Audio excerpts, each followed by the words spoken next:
The story of America has always been about strength, resilience, and the ability to overcome challenges that seemed insurmountable. But as we look toward the years ahead, and in particular to the moment we find ourselves in now, it is important to recognize that the greatest dangers to this nation may not come from foreign armies or distant powers. Instead, they may come from within, from the divisions that cut across communities, from the polarization that paralyzes our institutions, and from the erosion of trust that undermines the very idea of democracy itself.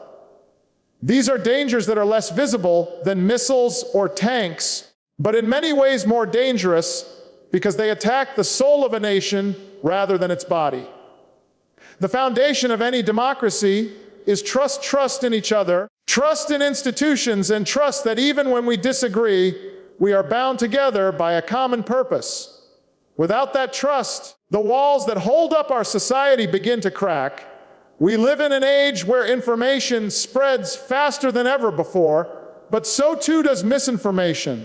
Where debates once focused on ideas and policies, now they too often devolve into battles of identity and loyalty. When citizens no longer believe in the integrity of elections, when facts are dismissed as opinions and opinions treated as facts, the very ground beneath democracy begins to shift. A nation can have the strongest economy in the world, the mightiest military, and the most advanced technology, but without faith in its institutions, it risks collapse from the inside. Division has always existed in America, but what makes this moment different is the way that division is being deepened and exploited. Political battles are no longer about compromise, but about conquest. The language of us and them has seeped into every conversation, whether it be about race, religion, or ideology. When neighbors see each other as enemies, when communities withdraw into echo chambers where only their own views are affirmed, unity becomes harder to sustain. The danger is not disagreement itself. Healthy disagreement has always been the lifeblood of democracy. The danger comes when disagreement hardens into contempt, when political opponents are no longer seen as fellow citizens, but as existential threats. That is when democracy is at its weakest. History offers warnings. Great powers rarely fall simply because they are defeated by outsiders. More often, they fall because they rot from within. Rome did not collapse overnight because of invaders at its gates. It declined over time because of corruption, division, and the loss of civic virtue. The same is true for many empires and nations throughout history. Their strength was not taken away, it was surrendered piece by piece as they allowed internal conflict to erode their unity. For America, the lesson is clear. The gravest threats to its future lie not across oceans, but within its own borders if it fails to maintain the bonds that hold its people together. This is not to say that division cannot be healed. America has seen darker times before, times of civil war, economic collapse, and social upheaval.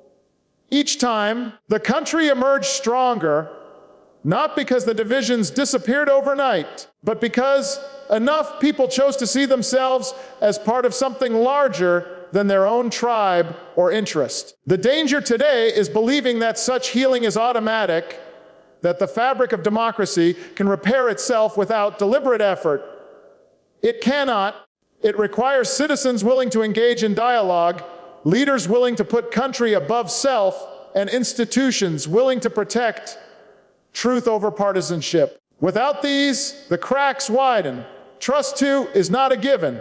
It is earned day by day through transparency, accountability, and integrity. When leaders place ambition above service, when they exploit fear instead of nurturing hope, they erode that trust. And when citizens lose trust in leaders, they often lose trust in one another. That cycle is corrosive, and once it begins, it is difficult to reverse. The challenge for America in 2025 is to restore trust where it has been broken, to renew faith in the promise that government is not an enemy to be feared, but a tool to be used for the common good. There is another danger: complacency. The belief that America is so strong, so exceptional, that it can never falter. History teaches otherwise. Strength is not a permanent state. It is a choice, sustained through sacrifice and responsibility. If citizens withdraw from civic life, if they disengage from the democratic process, if they stop believing their voices matter, then democracy weakens. Authoritarianism does not always arrive with tanks in the streets. Sometimes it arrives quietly, when people stop caring, when they accept cynicism as the only reality, when they no longer defend the principles they claim to value. This is why unity is not a slogan, but a necessity. Unity does not mean sameness, nor does it mean the absence of disagreement. It means remembering that differences of opinion do not make us enemies, that diversity of thought and identity can be a source of strength rather than weakness. It means holding on to the idea that the American experiment is not finished, that its success depends on every generation choosing to believe in it again. The danger of this moment lies in forgetting that lesson, in allowing anger or despair to fracture the bonds of community. The challenges of the future will demand a strong America, strong not only in weapons and wealth, but in spirit. The strength of a nation rests in its people's ability to trust each other, to argue fiercely but fairly, to disagree without dismantling the system that protects their right to disagree in the first place. Without that strength, America risks being hollow, appearing powerful on the outside but fragile on the inside. That is what makes the internal risk so dangerous. The future of America will not be decided only by its adversaries abroad, but by its choices at home. The danger is real, but so is the opportunity. If citizens confront division with dialogue, if leaders choose integrity over ambition, if communities defend trust against cynicism, then the story of America will remain one of resilience and renewal. But if those choices are ignored, if unity is abandoned, then history may one day say that the greatest danger to America was not an external enemy, but its own unwillingness to protect what made it strong in the first place. As the world moves deeper in the 21st century, the challenges facing America do not come solely from within its borders. Beyond the issues of division and trust at home, the nation must also contend with an international landscape that is changing faster than at any other time in recent memory. The future will not wait for America to catch up. Technology is evolving at a breathtaking pace, the climate crisis is intensifying, and new centers of power are emerging across the globe. The question is not whether these forces will reshape the world, but whether America will adapt quickly enough to lead in that new world, or whether it will fall behind. One of the most urgent challenges is technological change.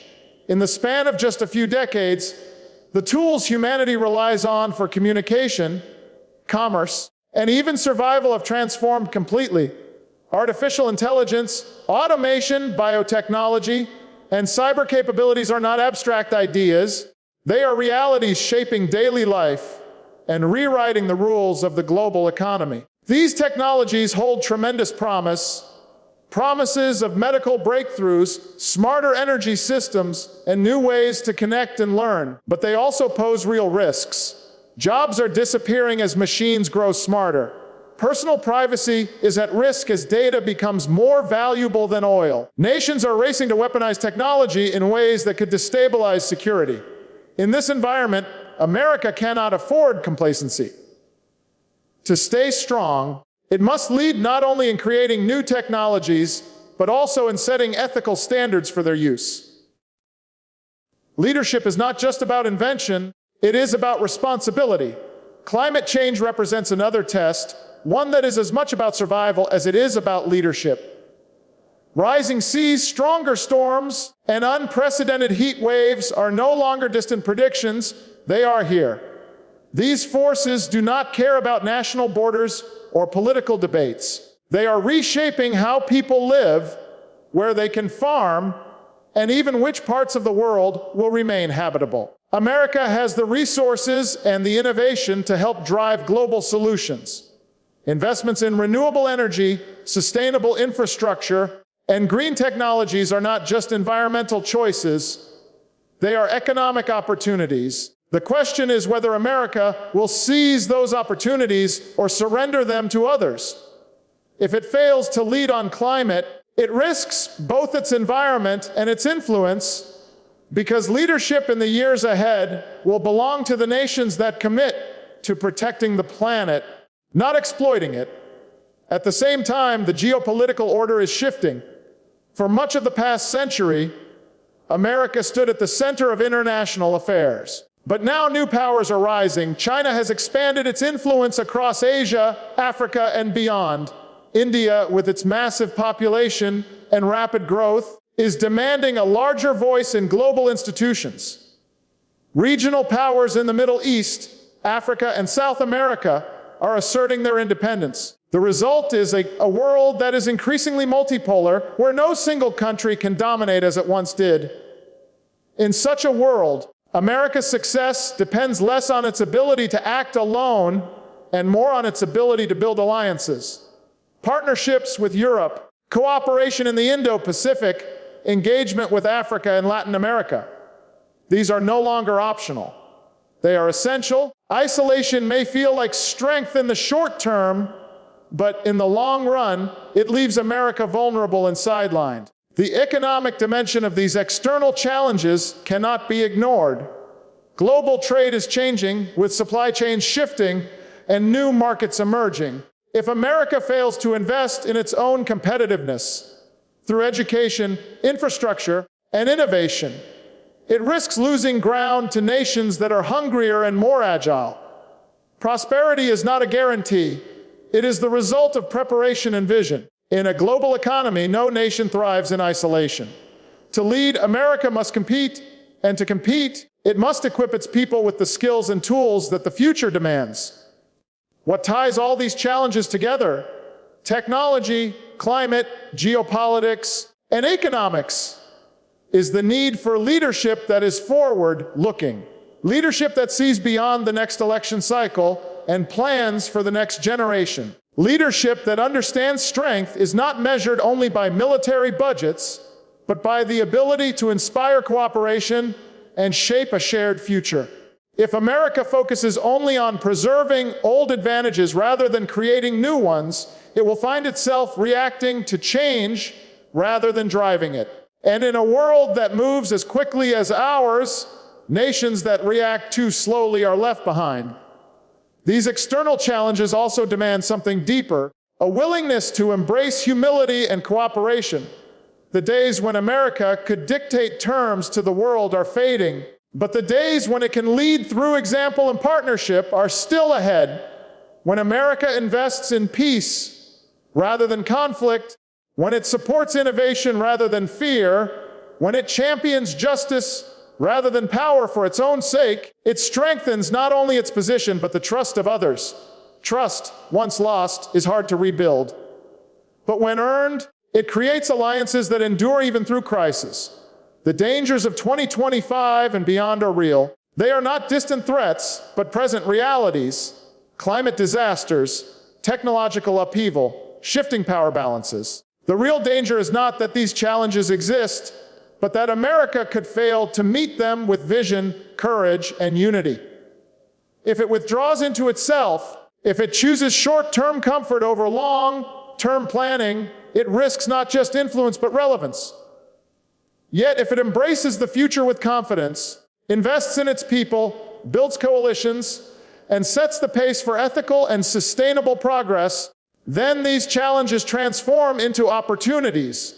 Opportunities not only to preserve its own strength, but to lift others as well. The external challenges of this era are a test of whether America can adapt, innovate, and lead in a world that will not wait. They are a reminder that power in the modern age is not about dominance, but about cooperation.